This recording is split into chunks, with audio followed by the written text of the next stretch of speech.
దేవాలయ భూములను కాపాడాలని మాజీ ఎంపీటీసీ సభ్యులు, దేవాలయ పరిరక్షణ కమిటీ సభ్యులు కల్లం సంజీవ్ రెడ్డి అన్నారు.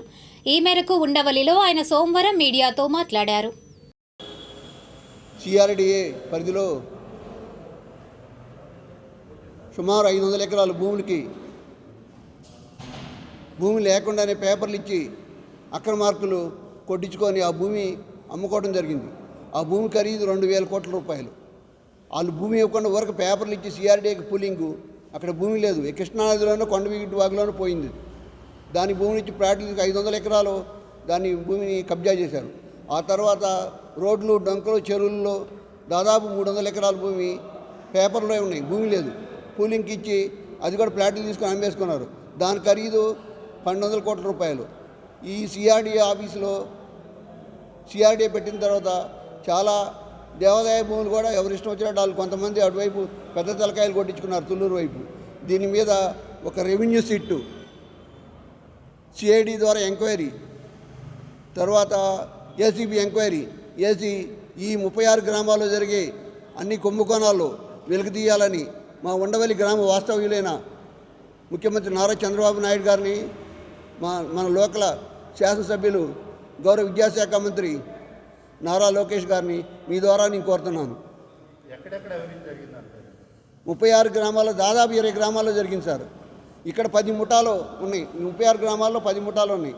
వాళ్ళ మీరు నోరు లేని వాళ్ళు ఉన్నారనుకోండి, మీ పొలం ఆక్రమించుకోవటం, ఏదో పాస్బుక్ కొట్టించుకోవటం, 4 గజాలు కొట్టించుకోవటం, అట్లా దాదాపు 40-50 కేసులు రెవెన్యూ కోర్టులో, జిల్లా కోర్టులో, హైకోర్టులో కేసులు కూడా నడుతున్నాయి. రెవెన్యూ కోర్టులు నానా గందరగోళంగా ఉంది. ఈ సిఆర్డీ యాక్ట్ వచ్చిన తర్వాత పేద రైతుల్ని కబ్జా చేసి నానా హింస పెడుతున్నారు.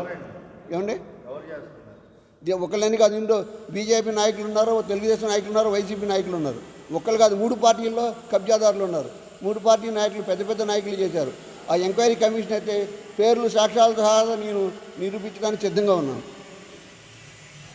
ఇది విషయం మీద చంద్రబాబు నాయుడు గారికి, నారాయణ గారికి గతంలో మేము లెటర్ రాయటం కూడా జరిగింది. ఈ కన్నబాబు గారికి కూడా కలిసి చెప్పాం, ఇలా మీకు పొలం లేకపోయినా కృష్ణానదిలో కాగితాలు చూపించి కృష్ణానదిలో కూడా ప్లాట్లు కొట్టారండి మీరు, దీనివల్ల అక్కడ కృష్ణా నదే ఉంది, పొలం లేదు కానీ మీరు ప్లాట్లు ఇచ్చారు, ఆ ప్లాట్లు కబ్జాదారులు అమ్ముకున్నారు.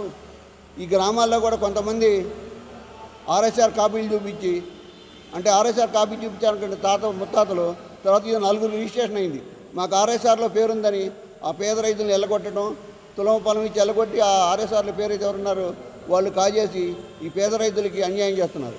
ఇలా 10 ముఠాలు ఉన్నాయి. ఆ ముఠాలన్నిటి మీద ల్యాండ్ గ్యాబరింగ్ యాక్ట్ పెట్టి చట్ట ప్రకారం చర్య తీసుకోవాలని గౌరవ ముఖ్యమంత్రి గారిని, గౌరవ మున్సిపల్ శాఖ మంత్రిని నేను మీ ద్వారా కోరుతున్నాను. ఈ ఉండవల్లి గ్రూప్ దేవాలయం కార్యనిర్వహణాధికారిగా నేను పనిచేస్తున్నానండి. శ్రీ భీమేశ్వర స్వామి దేవస్థానం, శ్రీ భాస్కరేశ్వర స్వామి దేవస్థానం, శ్రీ వేణుగోపాల స్వామి దేవస్థానం, ఈ 3 దేవస్థానాలను కలిపి 24 ఎకరాల 18 సెంట్లు భూమిని అమరావతి రాజధాని నిర్మాణ నిమిత్తం, పూలింగ్ నిమిత్తం తీసుకుని దాని నిమిత్తం కౌలు చెల్లిస్తున్నారండి. దానికి సంబంధించి ప్లాట్లు మాత్రం ఇంతవరకు కేటాయించబడి ఉండలేదు.